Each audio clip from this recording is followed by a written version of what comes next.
Hey everyone, welcome back to my channel travel with Puja. আজকে চলে এসেছি নতুন আরেকটি ব্লগ নিয়ে। এখন আবার নভেম্বর মাস, শীতের সকাল। তো রবিবার দিন ঘরে বসে একদম থাকা যায় না। তো সকালবেলা হঠাৎ করে ঠিক করা হলো কি করা যায়, কোথায় যাওয়া যায়। তো আমরা ঠিক করলাম আমরা সায়েন্স সিটিটাকে আজকে এক্সপ্লোর করব, কারণ আগে সায়েন্স সিটি আমি গেছি, তাও 10 বছর আগে। আর এর মধ্যে আর যাওয়া হয়নি। আর জয়দ্বীপের একেবারেই সায়েন্স সিটিটা প্রথম। তো সকাল এখন বাজে 11:30। তো আমরা এখন সায়েন্স সিটির দিকে যাচ্ছি।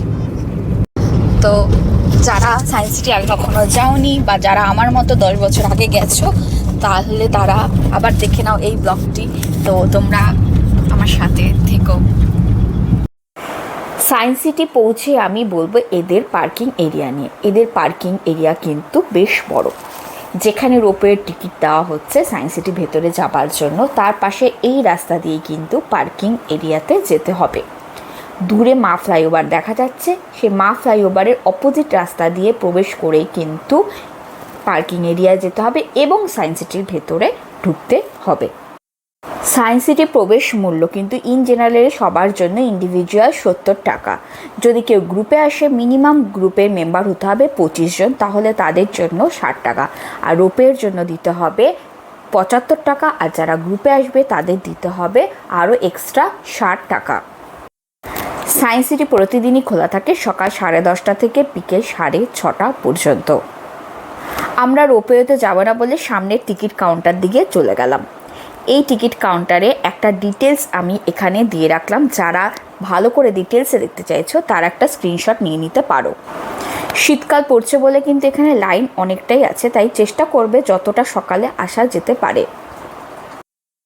এবার বলে দিই আমরা কোন টিকিটটা নিয়েছিলাম। আমরা নিয়েছিলাম 210 টাকা পার হেডের একটা টিকিট, যেই টিকিটে কিন্তু সায়েন্স সিটির প্রবেশ মূল্য, স্পেস থিয়েটার 3D এবং এখানে একটা হিউম্যান এভলিউশনের ওপর শোয়ের টিকিট ইনক্লুড ছিল এই 210 টাকা পার হেডের এই টিকিটটাতে। আমরা শোয়ের টিকিটগুলো হিন্দিতে নিয়েছিলাম। আর আমাদের টিকিট কাউন্টার দিয়ে বলে দেওয়া হলো আমাদের প্রথম যেই শোটা ছিল দুপুর 2টোর সময় হিন্দির একটি show, space theatre 3D show. তো আমরা স্পেস থিয়েটার 3D শোয়ের দিকে এগিয়ে যাচ্ছিলাম। এবার আমি সায়েন্স সিটি পৌঁছানো নিয়ে কিছু বলবো। যারা পাবলিক ট্রান্সপোর্ট ইউজ করে সায়েন্স সিটিতে পৌঁছতে চাইছো তাদেরকে বলবো শিয়ালদা থেকে কিন্তু প্রচুর বাস পেয়ে যাবে সায়েন্স সিটি আসার, যেগুলো পার্ক সার্কাস হয়ে সায়েন্স সিটিতে আসছে। অথবা যারা এয়ারপোর্ট 1 নম্বর দিক থেকে আসবে তাদেরকেও বলবো এয়ারপোর্ট 1 নম্বর থেকে ডিরেক্ট বাস আছে কিন্তু সায়েন্স সিটি আসার, যেই বাসগুলো রুবির দিকে যাচ্ছে। অথবা উল্টোডাঙা থেকেও কিন্তু সায়েন্স সিটির বাস অ্যাভেলেবেল আছে। এই সায়েন্স সিটি এরিয়াটা কিন্তু অনেকটাই বড়। এখানে এতগুলো অ্যাক্টিভিটি আছে, হয়তো একদিনেও কম পড়ে যাবে যদি সব কটাই তোমরা ভালোভাবে দেখতে চাও।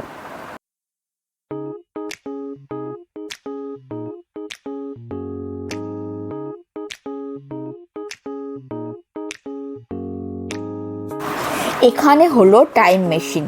এই টাইম মেশিনের লাইনটা একবার দেখো, সেটা কিন্তু অনেকটাই বড়। আমাদেরও ইচ্ছে আছে এই টাইম মেশিনটা আমরা দেখব, তবে এখন না, আগে আমাদের যেটা প্রথমে যে শো সেটার দিকেই আমরা আগে যাচ্ছি।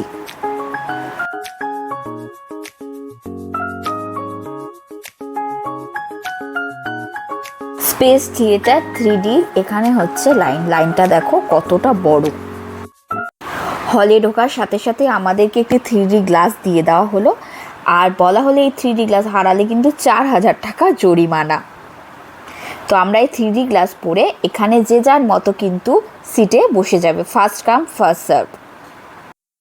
স্পেস থিয়েটার 3D শোটা দেখার পরে কিন্তু আমাদের ছিল হিউম্যান রেভলিউশনের ওপরে একটি শো। আর এখানে 3টে থেকে শো, এখানে এখনও লাইন পড়েনি, তবে চারিদিকে অনেকটাই অ্যাক্টিভিটি আছে, চাইলে ঘোরা যায় এবং জানার জন্য অনেক রকম এখানে ইনফরমেশন দেওয়া আছে।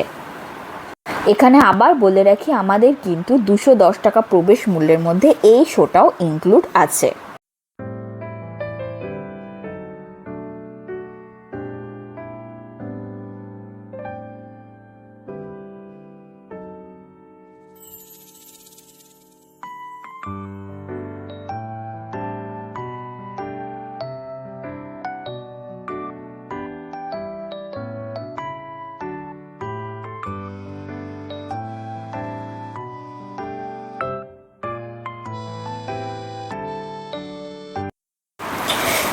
হিউম্যান রেভলিউশন নিয়ে যে শোটা ছিল সেটাকে কিন্তু আমি বলবো আমার অতটা ওয়ার্থফুল লাগেনি, তবে যারা বাচ্চাদেরকে নিয়ে আসছো তাদেরকে কিন্তু জানানোর জন্য এই শোটা ঠিক আছে।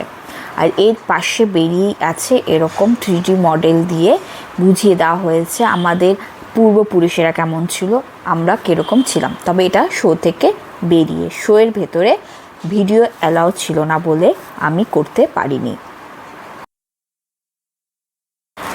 The dramatic under water world নিয়ে একটি 3D শো ছিল, যেটা কিন্তু আমাদের 30 টাকা করে পার হেড করে টিকিট দিয়ে কেটে ঢুকতে হয়েছিল। এই শোতে প্রবেশ করার সময় আমাদের একটি 3D গ্লাস দিয়ে দেওয়া হলো।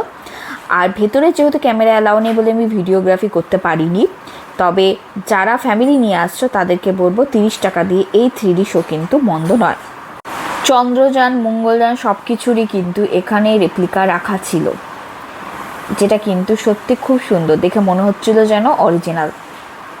3D শোয়ের পরে আমাদের যেটা ছিল সেটা হলো টাইম মেশিন। টাইম মেশিনে আমাদের সাবজেক্ট ছিল দ্য গ্রেট চায়না ওয়াল। আর এই চায়না ওয়াল, গ্রেট চায়না ওয়াল দিয়ে টাইম মেশিনের এই শোটা কিন্তু জাস্ট অসাধারণ ছিল, এটা কিন্তু কেউ মিস করো না। ভয়েজার নিয়ে নাসার একটি প্রজেক্ট ছিল, সেই স্পেস থিয়েটারে কিন্তু সেটাই আমাদেরকে পুরো এক্সপ্লেন করা হয়েছিল। সায়েন্স সিটির ভেতরেই আছে এরকম একটি ফুড কোর্ট, এখানে ভেজ এবং ননভেজ দুটো অপশনই আছে।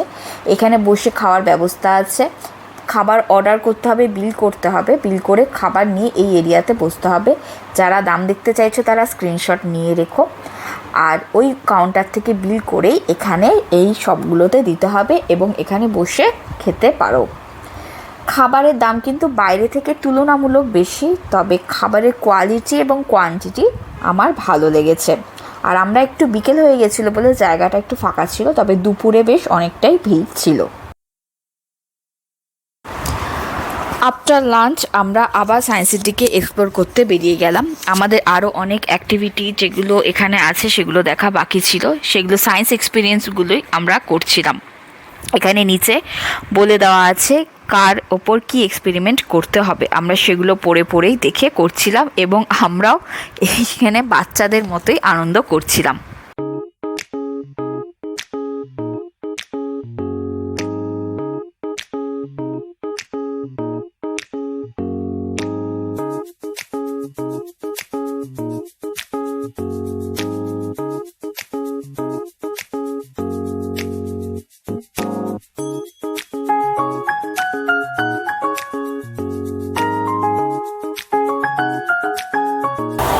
দেখতে দেখতে কি করে যে পুরোটা দিন কেটে গেল সত্যি বোঝা মুশকিল।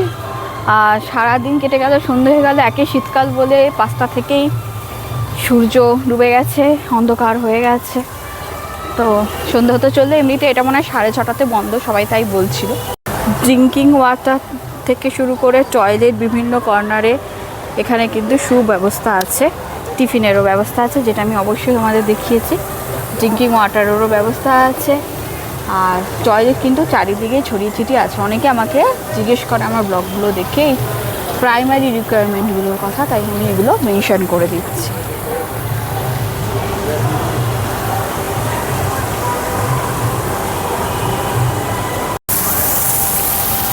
এখানে এটা নিয়ে বলছি, এটা কিন্তু কোনো মেশিনে চলছে না, পুরোটা একটি জলের প্রেসারে এটা কিন্তু ঘুরছে। এই রোপওয়েগুলো দেখছো, এগুলো করেই কিন্তু ভেতরে যায় সবাই। এখন এটা ফাঁকা যেহেতু বন্ধের সময়। হে এভরিওয়ান, আমার সাথে সায়েন্স সিটি পুরো জার্নিটা কেমন লাগলো তাহলে তোমরা আমাকে জানিও। এখানে ভেতর অনেক কিছু, অনেক অ্যাক্টিভিটি আছে। যদি সাথে ছোট বাচ্চা থাকে তাকে অনেক কিছু শেখানো যাবে এবং অনেকটা টাইম এখানে কাটিয়ে দেওয়া যাবে। তো সারাদিনের জন্য এখানে আসতে হবে। আমার আসতে একটু দেরি হয়ে গেছে, তো যেই শোগুলো আমি দেখেছি সেগুলো কিন্তু ভীষণ ভালো। টাইম মেশিনটা সকলকে বলবো, 8 থেকে 80 সবার টাইম মেশিনটা ভালো লাগবে। আর স্পেস থিয়েটারের 3D শোটা অবশ্যই মিস করো না, দুটোই কিন্তু দারুণ। তো আমার সাথে আরও ভিডিও পাওয়ার জন্য তোমরা আমার ভিডিওগুলো দেখতে থাকো। আমি তোমাদের সাথে নেক্সট যে ট্যুরে যাব সেটা অবশ্যই শেয়ার করব। ভালো থেকো, টাটা।